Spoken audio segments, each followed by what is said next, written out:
¿Tienes algún testimonio que sientas de parte de Dios que tienes que compartirnos? Acércate a mi hija Dani, ella está grabando lo que Dios ha hecho durante el año en nuestras vidas. Dios ha sido fiel y de una u otra manera su presencia está en medio nuestro, orando aún en tiempos de dolor y dificultad, como el que vimos en el caso de la de los caños. Antes de la predicación de esta mañana, vamos a pedirle a los niños que vayan a su sala. Van a salir con orden, como ellos saben hacerlo, y van a ir a dedicarse en algo que está preparado para ellos. Eso es, muy bien. Ok. Si quedaste muy atrás, puedes acomodarte más adelante, hay espacio.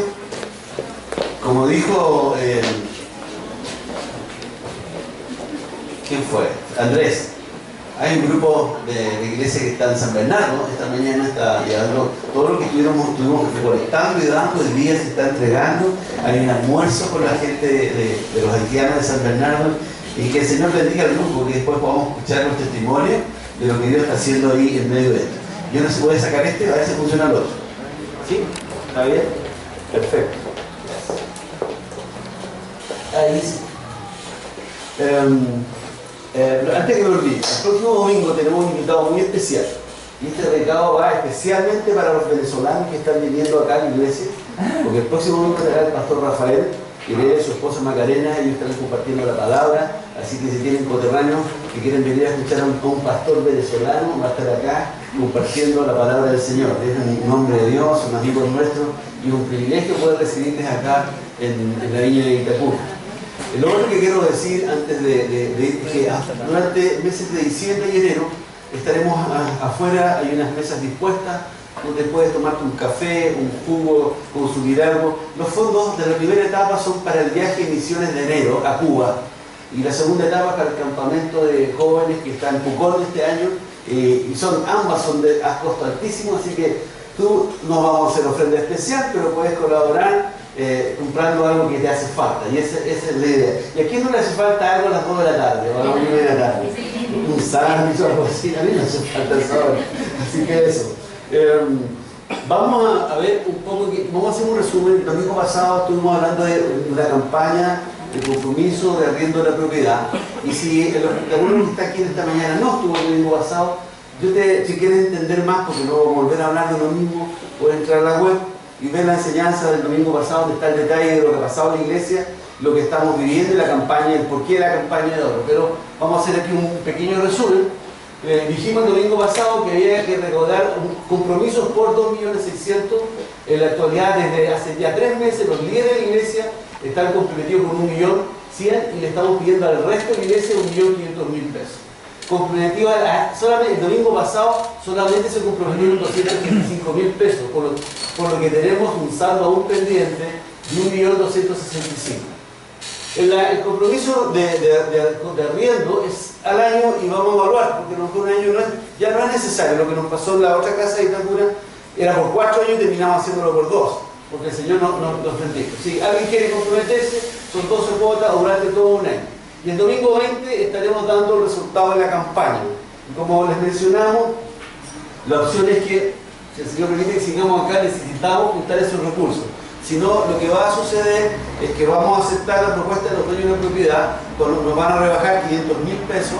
Nosotros pagamos alrededor de 4.300.000 por estar aquí, y es lo más barato que hay acá en la zona de Itacura, y vamos a aceptar esa rebaja, que ellos van a quedar con la posibilidad de buscar unos nuevos arrendatarios. Y vamos a tener que jugarlo, así que todo depende de nosotros como iglesia, qué es lo que vaya a suceder en el futuro. Si tú piensas que tenemos que seguir aquí en este lugar, necesitamos que te comprometas, que seas parte, y es un año lo que estamos nosotros pidiendo ahora. ¿Sí? ¿Estamos claros? ¿Todo perfecto? Bien, vamos a hablar un poquito de la palabra de Dios esta mañana, parece que me hace eco. ¿Sí? Si me muevo para allá, para acá, ¿por qué la voy? Ok. Yo no sé qué te pasa a ti cuando llega diciembre, pero a mí cada vez que llega diciembre es un tiempo especial. O sea, pareciera ser que uno sale afuera y como que se respira algo. Algunos dirán pan de Pascua, pues sí, también, pan de Pascua también. Pero hay algo más que está sobre lo que es diciembre, es algo que conmueve. Diciembre es un mes especial por muchos motivos. Uno que confluye en una cantidad de actividades increíbles, lo hemos estado viendo durante ya desde noviembre a diciembre, gente que no, que está en un paseo de curso, que está acá, que la grabación de no sé qué. Es así, es como que, además diciembre también está este fin de semana largo, que muchos aprovechan y buenamente para salir. Hay harta gente que está afuera y qué bueno por ello, porque necesitamos, estamos cansados por la altura del año. Pero por sobre todo diciembre llama la atención porque por todas partes, donde quiera que veamos, en nuestras casas, en la iglesia, en la televisión, en las tiendas, se llena de publicidad, de propaganda que tiene que ver con regalos, viejos pascueros, pesebre, una diversidad de cosas que uno sabe que son la Navidad, pero no entiende cuál es el foco. Porque son tantas las cosas distintas que se presentan y ofertan, que al final se empieza a perder un poco el sentido de esto. Ya sea a través de la figura de un viejo de Pascua, o de un árbol de Navidad, o de un pesebre, o sencillamente un regalo, la Navidad se hace presente en el mes de diciembre y todos nosotros estamos viviendo esa realidad. Con el pasar de los años, la historia de la Navidad se ha ido desgiversando, ha ido cambiando un poco el sentido y el propósito por el cual el niño que estaba destinado a ser rey nació un día en Belén de Judá. Y empezamos incluso los cristianos a confundirnos de cuál es el sentido y qué hacemos. ¿Cómo celebramos esto? ¿Compramos un regalo o compramos un regalo? ¿Pongo un árbol o pongo un árbol? ¿O pongo un pesebre? Es más cristiano colocar un pesebre. Yo no sé si a ti te pasa eso, o te han pasado esos pensamientos por la mente. ¿Estaré pecando? A mí me ha pasado.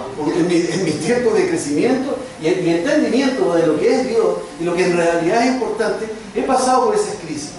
Y la verdad es que la Navidad carece de todo sentido si nosotros, quienes somos cristianos, no entendemos el por qué y para qué fue que Jesús nació.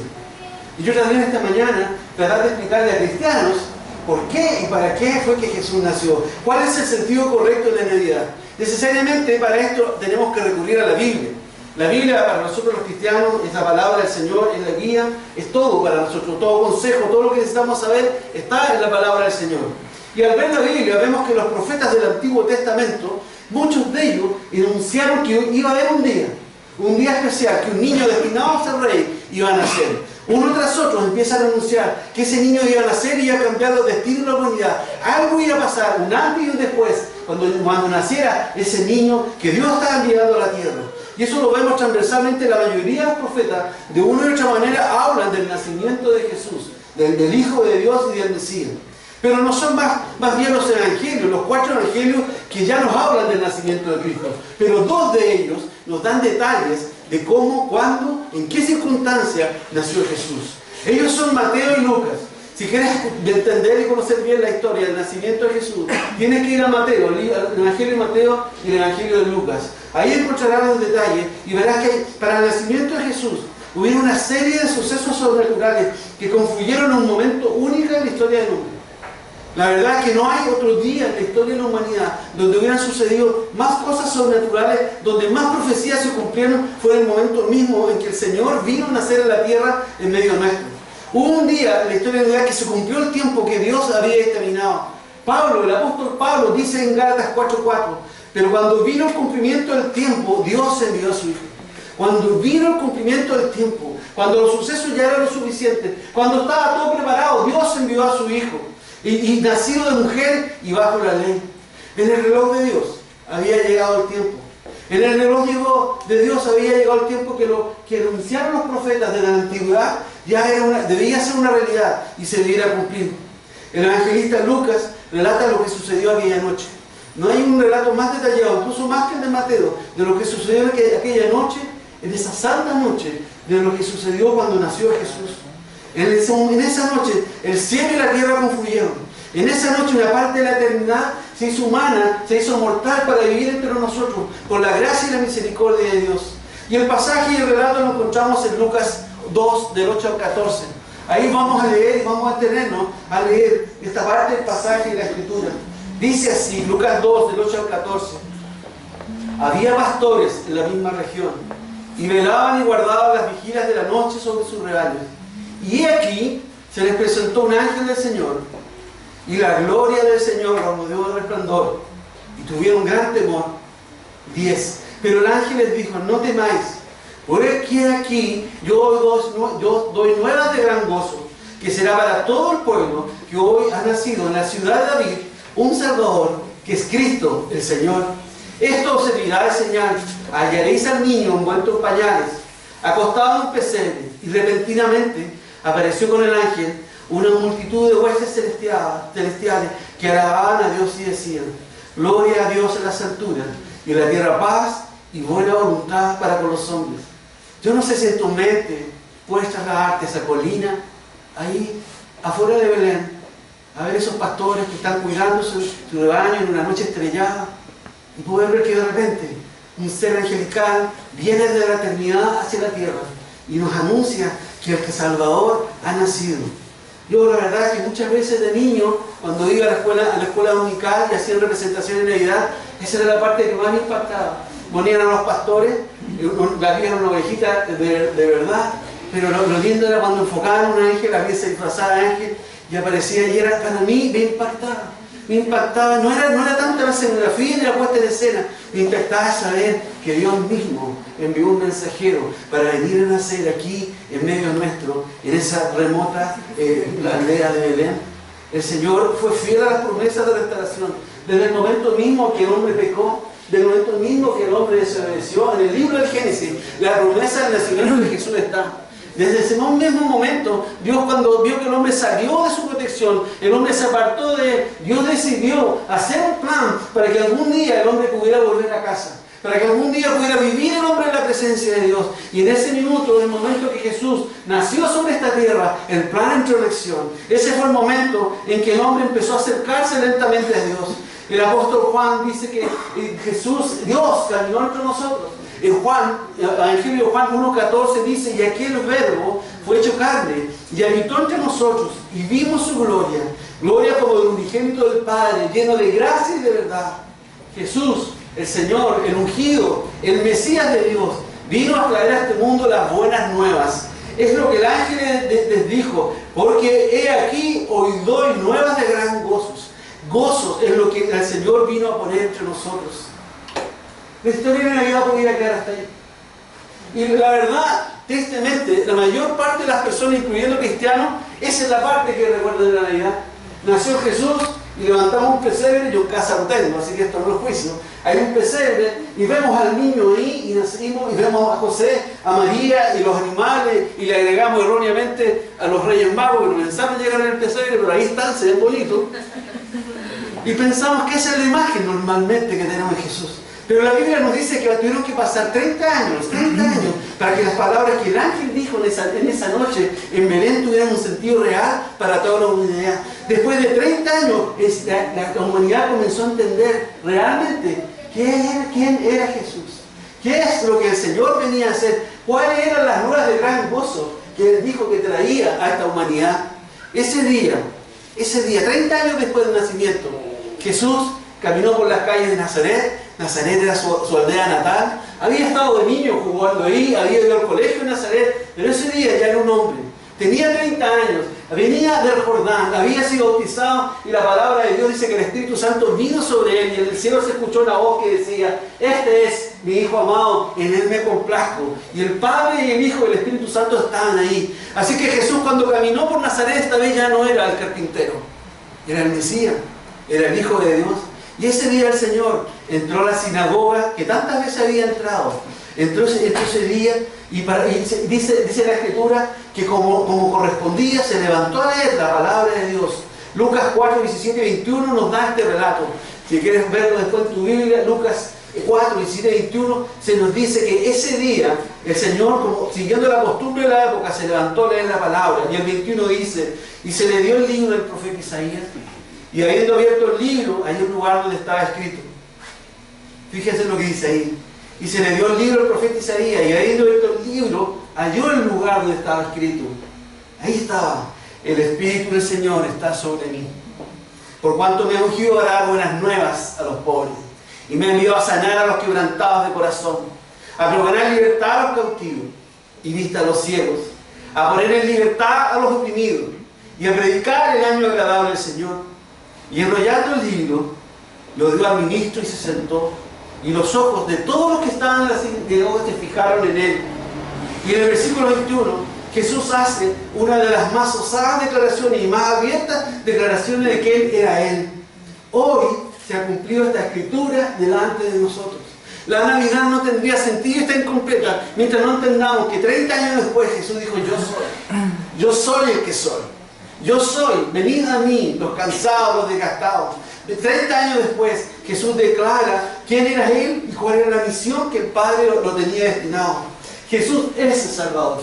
Jesús es el Hijo de Dios. En más de 2000 años de historia de la humanidad, y probablemente cuando Él enseñó el camino de Dios, demostró el amor de Dios, el poder de Dios, y en más de 2000 años millones de seres humanos han creído en el mensaje de ese ex carpintero, de ese Mesías. Millones de seres humanos lo han recibido en su corazón y sus vidas han sido transformadas. Él es conocido como el Consolador. Yo no sé qué ha sido de tu vida. No sé dónde estabas tú cuando tus ojos se tocaron con Jesús. Yo recuerdo perfectamente el día que el Señor me llamó. Yo recuerdo perfectamente y yo hago esfuerzo por no olvidar quién era yo antes que Jesús se cruzara en mi camino. Antes que el Señor me mirara a los ojos y me dijera, Leo, ven a mí, yo quiero morar en tu corazón. No sé qué estás pasando tú. Para mí fue el Consolador. Para mí fue el que se llevó el dolor. Para mí fue el que se llevó el sentido de la falta de propósito. Para mí fue el Señor. Para mí fue el Rey. ¿Quién era para ti Jesús? ¿Y quién eras tú antes de eso? ¿Qué es Jesús para tu vida?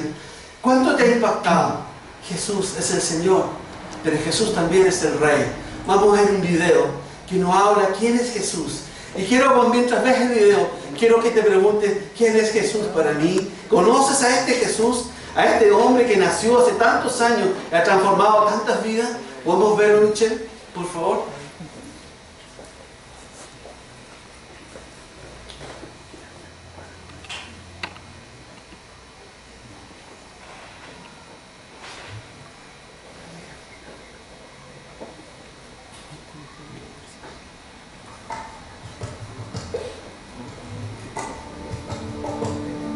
La Biblia dice que mi rey es rey de los judíos. Él es el rey de justicia.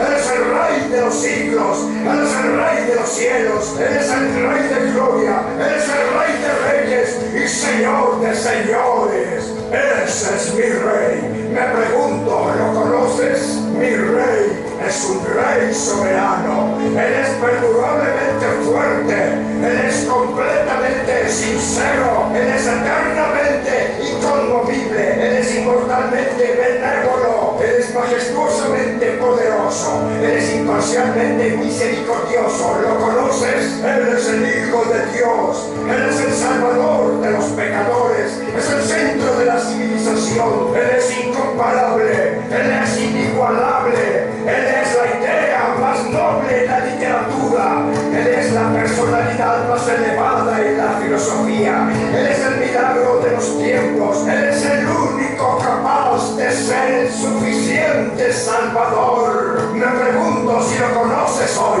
Él da fuerza al débil. Él se compadece y salva. Él fortalece y sostiene. Él cuida y guía. Él sana a los enfermos. Él limpia a los leprosos. Él perdona a los pecadores. Él libera a los deudores. Él libra a los cautivos. Él defiende al endeble. Él bendice a los jóvenes. Él sirve a los desafortunados. Él estima a los ancianos. Él recompensa a los dirigentes. Y él embellece a los mansos. Me pregunto si lo conoces. Bueno, Él es la clave del entendimiento. Él es la fuente de la sabiduría. Él es la puerta de la libertad. Él es la senda de la paz. Él es la calzada de la justicia. Él es la carretera de la santidad. Él es la entrega a la gloria. ¿Lo conoces? Bien. Su oficio es múltiple, su luz es inigual, su bondad no tiene límites, su misericordia es para siempre, su amor nunca cambia, su palabra es suficiente, su gracia es vasta, su reinado es justo, su yugo es fácil y su carga es ligera. ¿Cómo me gustaría poder descubrirlo? Él es invencible, Él es irresistible. No lo puedes sacar de tu mente, no lo puedes quitar de tu mano, no puedes vivir más que Él y no puedes vivir sin Él. Los fariseos no lo soportaban, pero se dieron cuenta que no lo pudieron parar. Pilato no encontró culpa alguna en Él.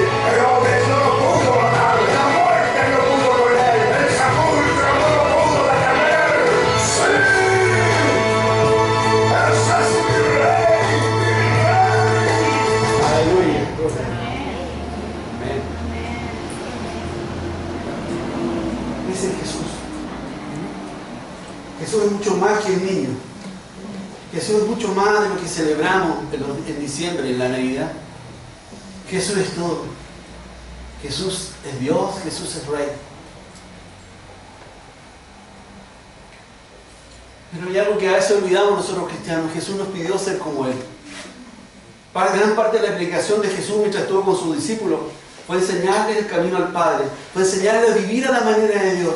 Y en más de una oportunidad, Él dijo que tenían que ser como Él, que debíamos ser como Él. Jesús es Señor porque es el que reina nuestra vida. Jesús es el Salvador porque gracias al sacrificio en la cruz del Calvario y su resurrección pagó la deuda de la santidad de Dios, lo que Dios, la santidad de Dios exigía. Pero Jesús es mucho más que eso. Jesús también es el camino.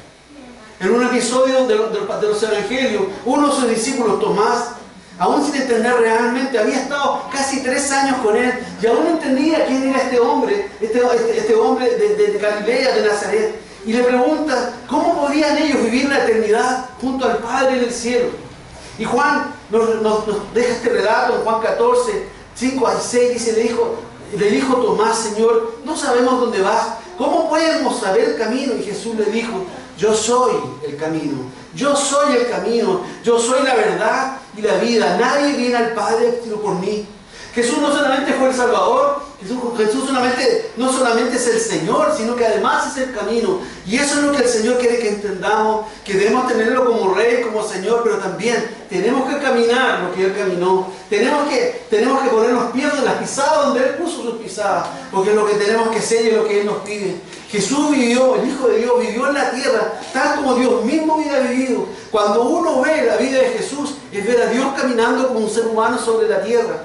Para quienes nos decimos cristianos, Jesús es el modelo a seguir, Jesús es el modelo a vivir. Y Él mismo se encargó muchas veces de decirle a sus discípulos esto. Les enseñó de tantas cosas, pero cada cierto tiempo les recordaba que todo lo que Él enseñaba no era para saberlo, no era para que se le olvidara, era para vivirlo. En Juan 13, 15 al 17, poco antes de que Él fuera arrestado, ya estaban llegando los días finales del ministerio de Jesús, Jesús les dice esto a sus discípulos, porque ejemplo os he dado, para que como yo he hecho, vosotros también hagáis. Quiero que repitas conmigo, porque ejemplo os he dado, porque como yo he hecho, así vosotros también hagáis. Quiero que esa palabra no te olvides, graba en tu corazón. Jesús lo que hizo fue para que lo hicieran. Hacer lo que hizo Jesús. No saber de Jesús. Hacer lo que Él hizo. Ser como Él era. Y en el 16 de Juan 13, 16 dice, de cierto os digo, el siervo no es mayor que su Señor, ni el enviado es mayor que el que le envió. Y el 17, y si sabéis estas cosas, bienaventurados seréis si las hacéis. Bienaventurados seréis si las hacéis. Bienaventurado, la palabra bienaventurado significa felices. Felices seréis cuando hagan las cosas que yo digo. Jesús siempre esperó que sus discípulos hicieran lo que Él hizo. Jesús nunca no tuvo expectativa de que sus discípulos entendieran el mensaje y replicaran el mensaje. Él siempre esperó y Él espera ahora que tú y yo hagamos lo que Él hizo. En otra ocasión le dijo a sus discípulos, Mateo 10:25, bástale al discípulo ser como su maestro, ser como Jesús, hacer lo que Jesús dijo. La Navidad no tiene sentido si quienes recordamos la Navidad entendemos quién es Él. No somos como Jesús, ni hacemos lo que Jesús hizo. Solamente es un relato histórico, un relato religioso. Necesitamos que aquello que sucedió en aquella noche, en esa santa noche de Belén, pueda seguir repitiéndose. Jesús vino a este mundo no solamente a nacer en la tierra, Él vino a nacer en el corazón de los seres humanos. Él vive en ti. Si tú eres cristiano, si tú eres cristiana, el Espíritu de Dios está en ti. Jesús vive a través de su Espíritu en el corazón de todos quienes somos cristianos. Jesús esperaba que fuéramos y hiciéramos lo que Él hizo. ¿Qué es lo que Jesús espera de nosotros? La pregunta a través de esto, si tenemos que ser como Jesús, hacer lo que Jesús hizo, ¿qué es lo que Jesús está esperando de nosotros? Yo no sé si tú lo has preguntado, no sé si le has dicho, Señor, ¿qué hago como para hacer lo que tú me estás pidiendo? La verdad que es una verdadera utopía o un imposible tratar de explicar en una predicación de 40 hojas. No estaba haciendo muchas menos. ¿Qué es lo que Jesús? no es posible, son tantas las áreas de la vida en que el Señor esperaba que nosotros entendiéramos y lo hiciéramos como Él lo hizo. Son tantos los mandatos y principios de Dios que nos dio, que esperaba que lo obedezcáramos y lo viviéramos. Pero hay cosas muy básicas que podemos encontrar y entender de qué es lo que Jesús espera de nosotros. Quiero que vayan a un versículo clásico dentro del cristianismo evangélico, Juan 3:16. Quiero que lo repitamos en voz alta, de memoria. Porque de tal manera amó Dios al mundo, que ha dado a su Hijo unigénito, para que todo aquel que en Él crea no se pierda, mas tenga vida eterna. Es un tremendo versículo. Y cuando uno ve este versículo, aquí hay cosas que están como escondidas, están como veladas. Y yo lo que pretendo en esta mañana es que podamos ver lo que hay detrás de este versículo. Podemos aprender más de Jesús, como Él era y lo que Él vino a hacer a través de este versículo. Lo primero que podemos ver en este Juan 3:16, que Jesús vino a dar amor. Jesús vino a dar amor. La clave de su ministerio fue el amor. Lo otro que podemos ver, Jesús fue enviado. Jesús fue enviado, Él dejó un lugar, Él estaba en un lugar y llegó a otro lugar. Él estaba en un lugar donde naturalmente debía estar. Él no estaba creado, no estaba hecho, Él no era creado, Él era el Hijo de Dios. La tierra y los habitantes de acá no son el lugar de Él, pero Él tomó una decisión y dijo, heme aquí, envíame a mí, y Él fue enviado. Él dejó su círculo de comodidad, dejó su círculo de gloria, su círculo de seguridad para venir a la tierra por ti y por mí. Él fue enviado. Jesús vino a hablar del amor y a dar amor, pero Jesús fue enviado. Tercero, Jesús era el mensaje, Él era el mensaje de vida eterna y dedicó su vida a entregarlo. Si tú dices que eres cristiano o cristiana, si nos decimos que somos discípulos del Señor, nuestra forma de ver la vida cristiana no puede ser distinta. Nuestra vida cristiana tiene que ser como Jesús la practicó y hacer lo que Él hizo. Y llevará necesariamente que nuestra vida tiene que estar basada en el amor. Nuestra vida tiene que estar en salir del lugar de seguridad para ir por otro. Y tenemos que llevar el único mensaje que provoca el cambio: el Evangelio del Señor, las buenas nuevas, las nuevas de gran gozo. Cada uno de nosotros hemos sido llamados a hacer exactamente lo que Jesús dijo. Jesús vino a dar amor. Escogí dos pasajes, de todos los muchos pasajes que hablan del amor de Jesús por la humanidad, por la gente de su tiempo y por los que vendríamos después. Y lo elegí específicamente porque se encuentran al final de sus días. Ya Jesús ha estado 3 años. Ha pasado toda la historia que ustedes conocen. Y hacia el final de sus días, el Señor mira a la gente y expresa su amor. El primer pasaje que les quiero leer esta mañana habla del amor del Señor, que lo que Él sentía por sus amigos, por sus discípulos, por su iglesia, por los hermanos, por los que le creyeron y siguieron. Tal vez sea lo más fácil de amar. Los que realmente queremos lo mismo, amamos lo mismo, entendemos lo mismo. Pero Jesús creyó en ellos y lo amó. Y en Juan 13:1 se expresa claramente lo que Jesús sentía por ellos poco antes de ir a la cruz. Dice así: antes de la fiesta de la Pascua, sabiendo que su hora había llegado para que pasase de este mundo al Padre, como había amado a los suyos que estaban en el mundo, los amó hasta el fin. Jesús vino a dar amor y amó a los cristianos, amó a sus discípulos. El segundo pasaje que demuestra que Jesús vino a dar amor es totalmente distinto. También está hacia el final de los días de Jesús, pero está dirigido a una ciudad y a las personas que vivían en él. Este pasaje se produce en la semana antes que Jesús fuera crucificado. Él viene desde Betania, va subiendo a Jerusalén y desde lejos ve la ciudad de Jerusalén. Y Jesús ya sabía lo que iba a pasar. Sabía que iba a ser aclamado un día y unos días más iba a estar siendo abuchado y pidiendo su crucifixión. Y en el corazón del Señor se ve el dolor de una gente, de personas que Él las amaba, pero ellos no lo amaron a Él. Y el relato lo podemos encontrar en Lucas 19, 41, 42. Lucas 19, 41, 42. Dice así: y cuando llegó cerca de la ciudad, al verla, lloró sobre ella, diciendo: oh, si también tú conocieses, a lo menos en este día, de lo que es para tu paz, mas ahora están descubiertos tus ojos. Jesús lloró sobre Jerusalén.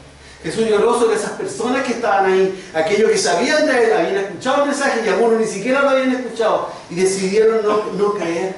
No fueron sus discípulos. Esta vez Jesús no estaba amando a sus discípulos, no estaba amando a los que le creyeron, Él estaba amando a los que lo rechazaron. Quiero preguntarte en esta hora: ¿has llorado alguna vez por esta comuna?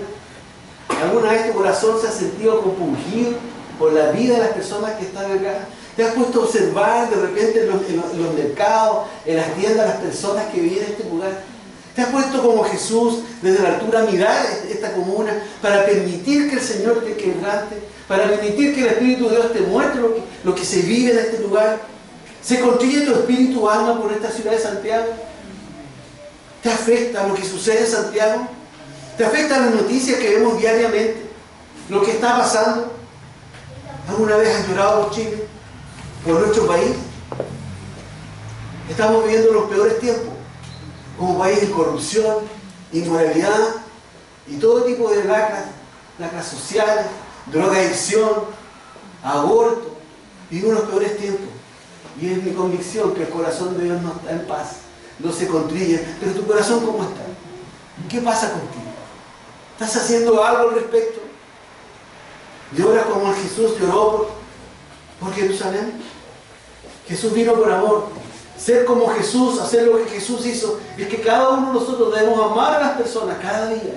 Cada uno de nosotros debemos amar a la familia de Dios, al hermano que tiene a tu lado, a la hermana que tiene a tu lado, pero también debemos amar a los que están afuera. Debemos amar a los que no lo conocen, a los que lo rechazan, como Jesús los amó. Dijimos que en primer lugar Jesús vino a dar amor y en segundo lugar Jesús dejó su lugar, el verdadero lugar que le pertenecía. Ciertamente para Jesús nacer esa noche en Belén tuvo un alto costo. Yo no sé si tú lo has visto, lo has pensado. En nuestra mente finita humana nos cuesta entender qué es lo que vivió realmente Jesús, qué es lo que pagó Jesús por venir a nacer y hacerse como uno de nosotros. Él era y es eterno y tuvo que hacerse mortal. No sé si logras concebir esa idea. No sé si logra. Él no tenía ninguna sensación de dolor, de enfermedad, de debilidad, porque Él era eterno. Y Él decidió, yo voy a pasar eso, por amor a los hombres. Él no conocía el dolor físico y sin embargo sufrió como pocos seres humanos en una cruz siendo traspasado por unos clavos. Él no conocía el pecado, ni había estado nunca lejos de la presencia de Dios. Y sin embargo, la Biblia dice que se hizo pecado por nosotros. Y al cargar la cruz de todo el pecado de la humanidad, Dios se apartó de Él. Por eso desde la cruz gime, Padre, Padre, ¿por qué me has desamparado? Nunca había vivido sin la presencia de Dios. Y Él lo hizo, pagó el costo. Él que vivía la gloria eterna, tuvo que vivir como un simple y un pobre ser humano. Y literalmente un pobre ser humano, para dar ejemplo de humildad, para mostrarnos cuál es el corazón del Padre. Él nació en un pesebre maloliente, que era destinado para los animales. Él no tuvo una casa. En una ocasión le dijo, aún las zorras tienen madriguera, y los pajarillos tienen nido, y el Hijo del Hombre no tiene dónde recostar su cabeza. Él que siendo rey, no tuvo con qué movilizarse.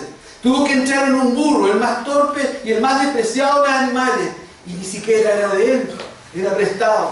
Él, al enfrentar la muerte, tenía como única posesión sus ropas, una túnica y una sandalia. Era todo lo que Cristo poseía. Él no tuvo una tumba donde ser enterrado. La Biblia nos dice que un hombre llamado José de Arimatea, conmovido por la muerte de Jesús, él se dio el sepulcro para que el cuerpo del Señor estuviera ahí. Jesús, el Hijo de Dios, lo dejó todo. Lo dejó todo. Él dejó el cielo. Él dejó la gloria de Dios para venir por nosotros. Poco antes de ser arrestado. Poco antes de que ya su tiempo terminara. El Evangelio de Juan relata lo que se conoce como la última oración de Jesús, la oración intercesora.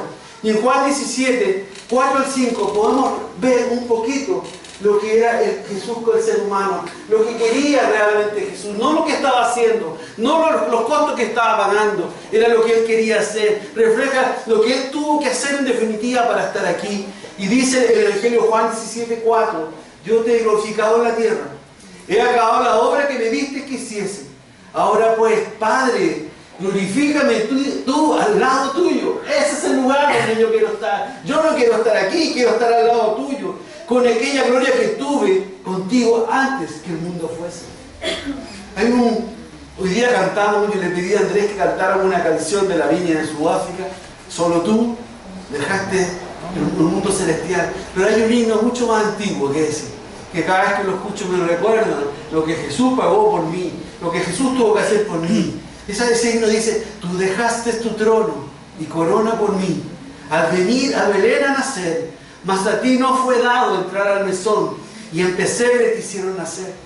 Jesús vino, dejó su gloria, para que tú y yo pudiéramos conocerle, para que tú y yo pudiéramos escuchar el mensaje de la salvación. Jesús esperaba que sus discípulos fueran e hicieran lo que Él hizo, porque ejemplo os he dado, para que hagáis vosotros también. Jesús vino a dar amor. Jesús dejó todo lo que tenía. Y el tercer gran mensaje, Jesús era la salvación. Era el mensaje de salvación y pasó su vida entregándolo. Jesús no solamente amó la humanidad y estuvo dispuesto a pagar los costos, sino que nos dice que Él dedicó su tiempo en la tierra, 3 años, para predicar las buenas nuevas, el Evangelio de Dios, para enseñar a personas cuál era el camino al Padre, y Él eligió un grupo de hombres sobre los cuales vertió todo lo que estaba en su corazón, todo lo que Él tenía. Él reclutó, evangelizó y discipuló a los que conocemos como los discípulos del Señor, y les explicó cuál era su tarea, les explicó quién era Él y lo que ellos tenían que hacer. Y al terminar su tiempo en la tierra, antes de ascender a los cielos, después que los tuvo en esa escuela intensiva, antes de ascender a los cielos, su última instrucción fue: no olviden, discípulos, no olviden hacer, contar lo que les enseñé, lo que vivieron conmigo. Podría haberle dado tantas instrucciones al Señor, podría haberle dado tantas cosas, podría hablar de las tentaciones que iban a tener, podría haber hablado de los ataques que iban a tener, y lo único que les dije: no se olviden, ir y hacer discípulos, ir y cuenten lo que yo he dicho. El resumen más magistral de la vida y obra de Jesús lo encontramos en las palabras finales que dirigió a aquellos que estuvieron cerca. Mateo 28, 16 al 20. Mateo 28, 16 al 20 dice así: pero los 11 discípulos se fueron a Galilea, al monte donde Jesús les había ordenado. Y cuando le vieron, le adoraron, pero algunos dudaban. 18. Y Jesús se acercó y les habló diciendo: toda potestad me da en el cielo y en la tierra. Por tanto, id y haced discípulos a todas las naciones, bautizándolos en el nombre del Padre, y del Hijo y del Espíritu Santo, enseñándoles que guarden todas las cosas que os he mandado. Y aquí yo estoy con vosotros todos los días, hasta el fin del mundo. Amén. Este pasaje de la vida de Jesús es uno de los poquísimos pasajes que están en los 4 evangelios. De alguna manera, el Espíritu de Dios movió a los escritores de los evangelios a no olvidar este pasaje. De alguna manera, Dios estaba tratando de mostrar que aquí está la esencia del evangelio, es la esencia con la cual Jesús nació un día en Belén de Judá. Jesús nació, Jesús vino a enseñar el camino al Padre, Él pagó con su vida el precio de la salvación, y ahora tú y yo, su iglesia, tenemos que llevar al mundo hasta verdad. Jesús les decía a sus discípulos: para esto he nacido, por Mateo 28. Para que vayan, para que hagan discípulos a todas las naciones, para que los bauticen, para que les enseñen todas las cosas. Han pasado más de 2000 años desde que Jesús se fue y traspasó a los discípulos esta tarea. Y después de los discípulos originales del Señor han venido otros discípulos. Y han llevado el mensaje de generación en generación, hasta el último de la tierra. Hoy prácticamente no hay punto en el planeta, que en muy pocos lugares donde el Evangelio del Señor no ha sido predicado. Y la verdad es que ni tú ni yo estaríamos aquí esta mañana, no estaríamos aquí esta mañana, si alguien no hubiera obedecido este mandato. Tú y yo somos la consecuencia que algún día alguien escuchó Mateo 28, 16 al 20. Alguien escuchó, lo creyó y lo obedeció y pagó los costos para que tú y yo pudiéramos escuchar hablar de Jesús. Si alguien no obedece, sencillamente, probablemente tú engrosarías la larga lista de las personas que aún no conocen al Señor. Y si bien es cierto, durante estos 2000 años millones de personas han conocido al Señor, en estos 2 milenios se han perdido miles de millones de personas que pasaron por esta vida sin siquiera escuchar el nombre de Jesús, sin siquiera entender por qué Jesús vino a esta tierra. La iglesia, nosotros, la novia de Cristo, y quienes somos parte de ella, en estos años hemos hecho muchas cosas buenas, realmente es así, pero la iglesia ha cometido un error fundamental. Tú y yo hemos cometido un error fundamental. La iglesia en su gran mayoría se ha encerrado para vivir puertas adentro su vida cristiana. La iglesia en su gran mayoría se dedicaba a construir lindos templos, grandes templos. La iglesia en su gran mayoría se ha preocupado que todos los que están dentro estemos bien. Y hemos olvidado que Jesús nos dijo que debíamos ir por aquellos que aún no lo conocían. Hemos enseñado erróneamente muchas veces en la iglesia que debemos apartarnos del mundo y de aquellos que están en el mundo. Hemos malinterpretado algunos pasajes, como que cuando Jesús dijo: yo no soy del mundo. Lo hemos malinterpretado y hemos enseñado ese error. Y debemos pedir perdón a Dios por eso. Hemos enseñado que todo lo que está afuera no está bien, alejémonos de ello, olvidémonos. Pero no olvidamos que aquellos que están afuera también fue aquellos por los cuales Jesús vino y dio su vida. Su sangre corrió por aquellos que están afuera, por aquellos que no lo conocen. Hemos creado cristianos sobreprotegidos. En mi concepción que la mayoría de los cristianos somos cristianos burbuja. De alguna forma estamos en un mundo maravilloso, en el mundo ideal. Y nos apartamos del mundo real. Muchos cristianos prácticamente no se juntan con sus compañeros de trabajo. Pocos saben de ellos. Muchos cristianos se apartan de su familia que no es convertida en lugar de ir por ellos, de ir a predicar, de buscar la forma de llegar a ellos. Hemos creado cristianos que poco a poco van dejando el amor por aquellos que Dios también ama, incluso por los que nos rechazan. Los cristianos, la mayoría de los cristianos hoy no salen de su seguridad ni de los planes que tienen para sus vidas. La mayoría de los cristianos hoy no hablan a otros del Señor que salvó sus vidas. Ustedes lo recordarán a Ed Lugran. Él estuvo en las conferencias del Espíritu Santo. Cuando estábamos allá en el Nazareno, Dios dijo en una de sus plenarias, dijo algo que realmente marcó mi corazón. Y lo copié textual, lo grabé, lo copié textual. Él dijo esto: Satanás quiere destruir la iglesia. Y sin darnos cuenta, y sin intención, le hemos facilitado la tarea. Porque cuando estamos todos juntitos, encerrados en la iglesia, le facilitamos la tarea. Le es más fácil destruirnos. Pero no nos damos cuenta que cuando nosotros salimos, somos nosotros quienes bombardeamos al enemigo en el terreno propio. Salir e ir con el mensaje del Señor es ir afuera a decir: el Señor está vivo, el Señor vive, hay otro camino, hay otro sentido de la vida.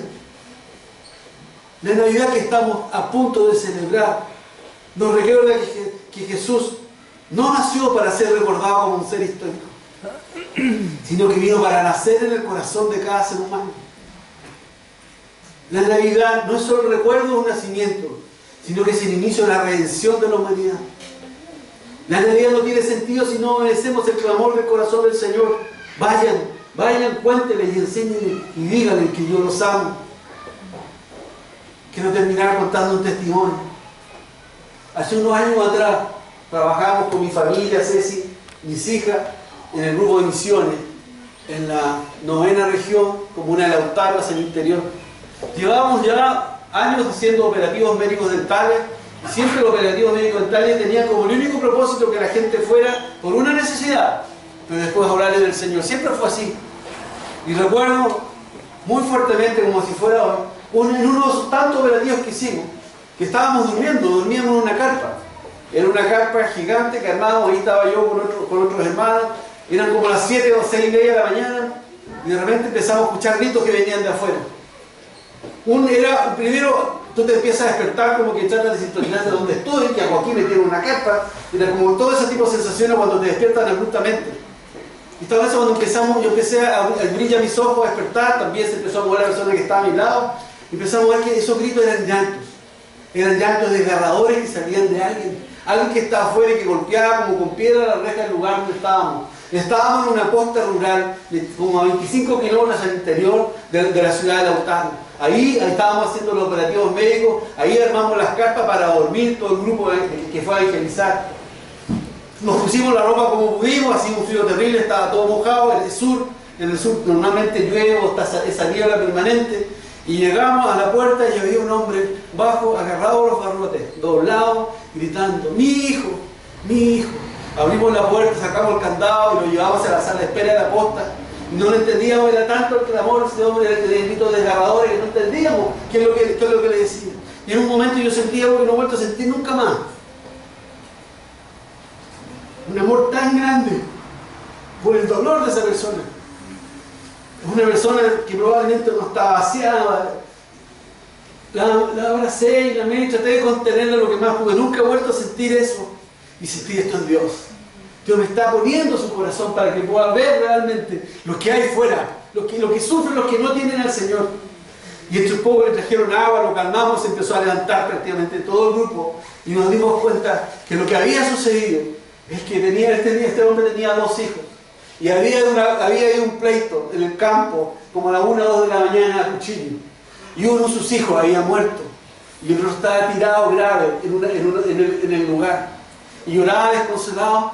y nos miramos, había una doctora, estaba yo y un amigo, y entre tres nos subimos a la camioneta en que andábamos, los demás se quedaron con él para consolarlo, para calmarlo. Fuimos hacia el interior, esto estaba mucho más al interior, caminos de tierra, era difícil llegar, estaba medio mojado, y recuerdo que yo iba con esa tensión propia que me dejó mal, me dejó muy mal lo que había sentido, lo que palpé el corazón del hombre. Y cuando íbamos llegando a un lugar, hacia lo lejos, lo único que se veía, muchas cabezas de gente, colores de las ropas, y sentía el ruido de la camioneta, y estaba todo estartalado, porque el camino era muy malo. Y cuando llegamos cerca del lugar, no quisimos llegar a este lugar mismo, porque había gente desperdigada por distintos lugares, unos tirados en el suelo, otros abrazados, era realmente era dantesco lo que había ahí. Y cuando paró el motor de la camioneta y abre la puerta, el llanto que había afuera nunca más lo he vuelto a sentir. Era un clamor, era un llanto, gente llorando, desconsolada, eran gritos de mujeres que lloraban por las muertes. Habían 2 muertos y había otro que estaba con la nariz por acá, la oreja cortada. Terrible. Yo prácticamente me dejé como autómata de la doctora, fuimos con ella para que fuera a ver a la persona que estaba aún con vida. Y mientras estaba ahí, el Espíritu Santo me habló. Me dijo, esto no sucedería si me conocieran a mí. Y esa es la Navidad. La Navidad es Jesús. El que puede cambiar vida, el que puede traer perdón, el que puede traer reconciliación, el que da nuevas oportunidades. Como decía el video, el que paga nuestras deudas, el que está, el que es rey, el que es todo. Y el Señor nos pide tener ese corazón. El Señor nos dijo para qué ejemplo nos ha dado, para que como yo he hecho, vosotros también hagáis. ¿Qué harás tú con la Navidad en este tiempo? ¿Qué harás tú con este Jesús? Este Jesús que tocó tu vida, que transformó tu vida. ¿Qué harás con las personas que sufren?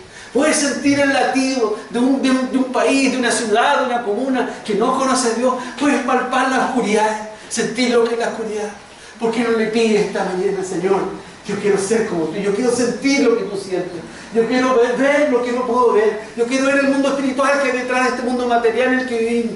Porque solamente así vamos a poder hacer lo que Jesús hizo. Jesús vino a dar amor y Él se dio a sí mismo. Jesús dejó todo, absolutamente todo, por estar aquí en medio nuestro y compartir el mensaje. Y Jesús, hasta el último minuto, enseñó y predicó el Evangelio de la salvación. ¿Lo harás tú? ¿Lo harás tú? ¿Sabes? Tengo que decirte para terminar que la Navidad no tiene ningún sentido. Tú y mi celebración no tienen ningún sentido si no hacemos lo que Jesús hizo. Si no entendemos por qué y para qué fue que vino Jesús. Póngase en pie, vamos a cantar, vamos a orar.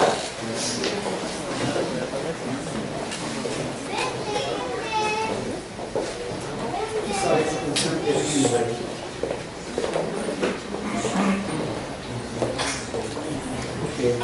Hacemos solo tiempo. La verdad, hermano y hermana, estaba preguntándole a todos 4 días, Señor, ¿cómo quieres que termine? No, nada. Yo creo que el Señor quiere que oremos y que le pidamos su corazón. Yo creo que el Señor quiere cambiar nuestros corazones. Yo creo que esta mañana el Señor quiere sensibilizarnos a lo que hay afuera. Yo creo que el Señor quiere que podamos mirar a Santiago y Tacura como Él la miró y llorar por la ciudad. Yo creo que el Señor quiere que nos quebrantemos como hizo quebrantarle a ese hombre que había perdido a su hijo. Al sentir ese clamor, puedes sentir el dolor, puedes sentir el llanto, puedes verlo, en todas partes está. Gente afanada, tratando de llenar su vida. ¿Cuánta gente tomando pastillas, yendo a tratamientos diversos? Y aquí está el Rey. Aquí está el Rey que nos puede hacer olvidar de las bendiciones. Aquí está el Rey que trae consuelo, el que nos aparta de la soledad. Aquí está el Rey y vive en medio nuestro y dijo que no nos dejaría solos. Hasta el fin del mundo estaría con nosotros y Él está aquí esta mañana. Y mientras cantamos esta canción yo quiero pedirte, si tú aún no haces lo que Jesús hizo, tú no eres como Jesús, que espera que sea. Mientras cantamos no cantes. Ora al Señor para que Él te cante, para que Él te muestre, para que le dé un nuevo sentido y un nuevo vigor a tu fe, a tu cristianismo. Así que mientras adoramos al Señor, quiero que cada uno en su necesidad clame al Señor. Y tal vez Dios ponga personas a tu lado, o personas que están a tu lado para orar por ellos, o personas en tu mente, o personas que tienes que orar, personas que tienes que invitar, que tienes que decirle Jesús está vivo. Tal vez el Espíritu Santo haga esto esta mañana. Así que vamos a orar, pero tú te pido que ores al Señor, para que Dios te hable esta mañana. Amén. Solo tú dejaste tu trono celestial. Solo tú viniste al mundo por amor. Solo tú, Señor, precioso Hijo de Dios. Mi vida dejo por seguirte a ti. Solo tú dejaste tu trono celestial. Solo tú viniste al mundo por amor. Solo tú, Señor, precioso Hijo de Dios. Mi vida dejo por seguirte a ti. Yo no sé si es idea mía o del Espíritu de Dios. Mientras empezamos a cantar esta canción, empecé a ver unas pisadas, unas huellas, las huellas de Jesús. Y sentí que había personas esta mañana que estaban deseando en su corazón colocar sus pies donde Jesús los puso. Caminar lo que Jesús caminó. Si Dios te está hablando esta mañana y eres tú, te pido que pases adelante. Por el resto vamos a seguir orando y cantando. Pero si tú sientes que tienes que poner los pies donde Jesús los puso, pasa adelante. El Señor quiere hacer algo extraordinario en tu vida esta mañana. Tal vez darte en tu corazón. Tal vez despertar un llamado que está sobre ti. Tal vez ya sabes que tenías que ir por los demás y no lo estabas haciendo. Así que mientras adoramos y en respeto a todos los demás, si tú sientes eso, si es para ti esa palabra, ven esta mañana adelante. Solo